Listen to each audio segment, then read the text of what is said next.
యేసుక్రీస్తు నామంలో బెతస్తా విడుదల పరిచర్య తరపున మీకు ప్రేమపూర్వకమైన వందనాలు. ఇది నా వాక్య ధ్యానము.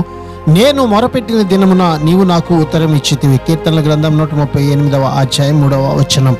విశ్వాసులకు శాశ్వత జీవం ఉంది కాబట్టి దేవుని సన్నిధికి రాగలమన్న నిబ్బరం వారికి కలుగుతుంది. మన నిశ్చయత ఇదే. మన ప్రార్థనలు ఆయన చిత్తానికి అనుగుణంగా ఉంటే వాటన్నిటికీ ఆయన జవాబిస్తాడు. మనము అడిగిన వాటన్నిటినీ చేస్తాడు.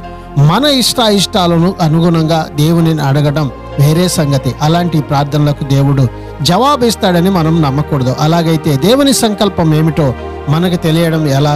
బైబిల్ మొత్తము దీనిని వెల్లడి చేస్తూ ఉంది. మనకు బైబిల్ పరిచయం లేకపోతే దేవుని సంకల్పం మనకి తెలియదు.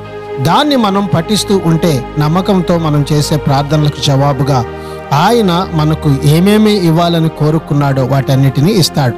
దేవుని పట్ల మనకున్న నిశ్చయత ఒకటే. అదేమిటంటే ఆయన చిత్తానుసారముగా ఏమి అడిగినను ఆయన మన విన్నపాన్ని ఆలకిస్తాడు. ప్రార్థన. మమ్మల్ని మికిలిగా ప్రేమించిన మా మంచి యేసయ్య, మరొక నూతన దినాన్ని మాకిచ్చినందుకు నీకు వందనాలు, స్తోత్రాలు చెల్లిస్తూ మా అవసరముల విషయంలో మీ చిత్తాన్ని ఎరిగి నీ వాక్యానుసారముగా మా విన్నపములు మీకు తెలియజేసి జవాబును మేము పొందుకునే ధన్యతను దయచేయమని యేసు పరిశుద్ధ నామంలో ప్రార్థించి అడిగి వేడుకుంటున్నాము తండ్రి. ఆమేన్.